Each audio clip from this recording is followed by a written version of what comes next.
انہو من یتقی، وہ انسان ہی نہیں جس سے خطا نہ ہو، اور پھر وہ انسان ہی نہیں ہے جو خطا پہ شرمندہ نہ ہو، پھر وہ شیطان ہے۔ خطا ہونا بزرگی میں کوئی رکاوٹ نہیں۔ صحابہ کی خطاؤں کو اللہ نے قرآن میں ذکر کیا، صحابہ سے ہر بڑے سے بڑی خطا ہوئی، اس میں ایک پیغام تھا کہ اتنے بڑے مقام والے سے بھی خطا ہو سکتی ہے اور اللہ کے تعلق میں کوئی کمی نہیں آ سکتی۔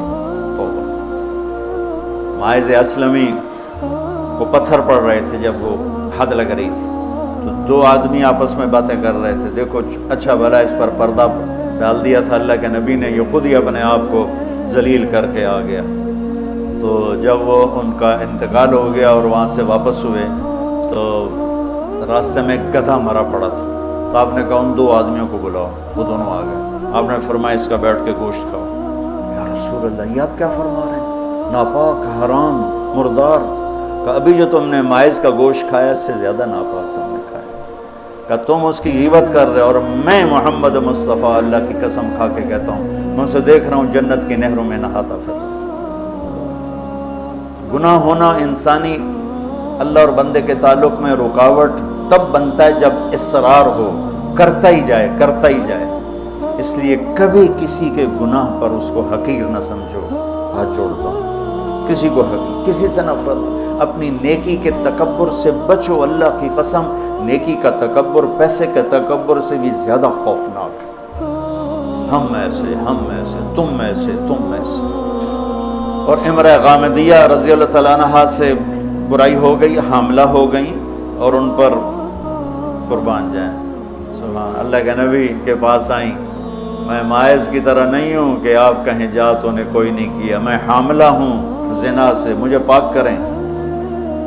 تو آپ نے فرمایا، آپ نے اس کو ٹالنے کے لیے کہ جا پہلے بچہ پیدا کر پھر اس کے بعد دیکھا جائے گا، کہ 9 مہینے گزریں گے آپ ہی بھول جائے گی۔ وہ 9 مہینے بعد پھر آ گئی کہ مجھ سے گناہ ہوا ہے، یہ میرا بچہ پیدا ہو گیا ہے، اب مجھے پاک کریں۔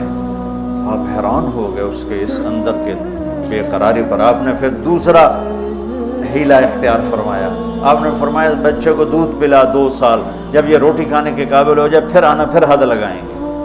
2 سال اس نے دودھ پلایا، اور ایک دن چشم فلک نے دیکھا کہ ایک عورت بچے کو انگلی سے پکڑ کے لا رہی ہے، اور اس بچے کے دوسرے ہاتھ میں روٹی ہے اور وہ کھا رہا ہے، اور آ کر کہتی ہے یا رسول اللہ یہ روٹی کھا رہا ہے، طہرنی، مجھے پاک کیجیے۔ میرے نبی کے بھی آنسو نکل آئے۔ تو آپ نے فرمایا اس بچے کو کون اپنا بیٹا بناتا ہے، میں ضمانت دیتا ہوں جنت میں وہ میرا ساتھی ہوگا۔ تو ایک انصاری صحابی نے اٹھ کر کہا یا رسول اللہ میں اس کو اپنا بیٹا بناتا ہوں۔ اتنی بڑی بڑی ہستیوں سے گناہ ہو جاتے ہیں، لیکن ہم کہتے ہیں یا موسیٰ یا فرعون۔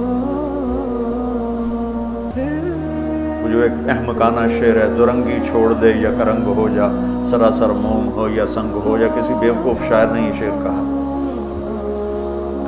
ان پر حد لگی تو خون کا کہ چھینٹے حضرت خالد پر جا کے پڑے، تو انہوں نے کوئی 2-4 لفظ سخت کہہ دیا۔ آپ نے فرمایا خالد ایسا مت کہو، اس بچی نے وہ توبہ کی ہے پورے مدینے پہ تقسیم کروں سب کی بخشش ہو جائے۔ انہو من یتق، بڑے سے بڑے سے بھی ہو جاتا ہے۔ سارعوا الی مغفرۃ من ربکم وجنۃ عرضها السماوات والارض اعدت، بولو للمتقین۔ کون ہیں؟ الذین ینفقون فی السراء والضراء، جو تنگی اور فراخی میں خرچ کرتے ہیں، والکاظمین الغیظ، جو غصے کو پیتے ہیں، والعافین عن الناس، جو لوگوں کو معاف کرتے ہیں، واللہ یحب المحسنین، اللہ احسان کرنے والوں کو پسند کرتا ہے۔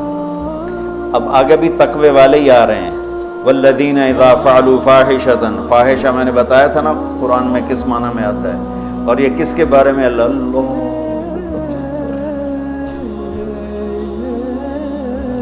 میرے رب، تو نے اتنی گنجائشیں دی اور تیرے بندوں نے جہنم ہی واجب کر دی تیرے بندوں۔ مجھے ایک پڑھا لکھا نوجوان کہنے لگا تسی مولویاں ساڑھے کو ساڑھا رب کھولے، اور ساتھ ہی رونے لگا کہ تسا مولویاں ساڑھے کو ساڑھا رب کھولے، ڈرائی جاندن ڈرائی جاندن ڈرائی جاندن۔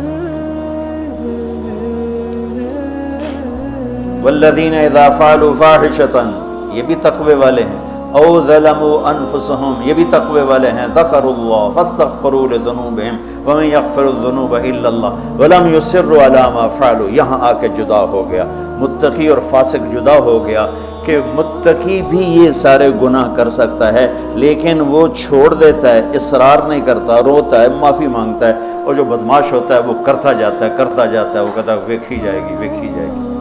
تو جنت میں جانے والوں کے بارے میں میرے رب کا قرآن یہ کہہ رہا ہے، ہم ایسی احمقانہ سوچ کے مالک ہیں کہ نیک آدمی تو بن جائے معصوم پاک نبیوں کی طرح، اور جو نافرمان ہے وہ فرعون بن جائے، وہ کیوں نیکی کرتا ہے۔ میرا کالج کا ساتھی تھا احمد مصطفیٰ، 96 میں فوت ہو گیا۔ اس کا چلہ لگا تو سارے عیب چھوٹ گئے، صرف شراب رہ گئی تھی، تو وہ نشے میں اس کے دوستوں نے اس کو گھر کے دروازے کے سامنے اتارا تو وہ دروازے پر ہی گر کے پڑا ہوا تھا۔ تو پولیس کی گزری وین تو انہوں نے اٹھا کے ڈالا اور چوکی لے گئے۔ صبح اس کی آنکھ کھلی تو روشنی ہو رہی تھی، تو اس نے سپاہی بھی جانتے تھے، اچھا بڑے آدمی کا بیٹا تھا، خود بھی کافی مشہور تھا، تو اس نے کہا یار جلدی جلدی مصلی لوٹا لو، میں نے نماز پڑھنی۔ تو کہنے لگا راتی کی کر دے رہے ہو؟ تو کہنے لگا اسے واسطے تو نماز پڑھن لگا کہ منہ کالا کیتا ہے دھو بھی لواں۔ اور ہمارا کیا تصور ہے، تیری روٹی حرام، تجھے نمازوں کا کیا فائدہ، تو داڑھی منڈاتا ہے، تیرا کیا دین ہے، تیری شکل ہی کافروں جیسی ہے، تیرا کیا دین ہے۔ ہمارے دیندار طبقے نے بے دینی کو پروموٹ کیا ہے نفرت کر کے۔ دین تو سراپا محبت،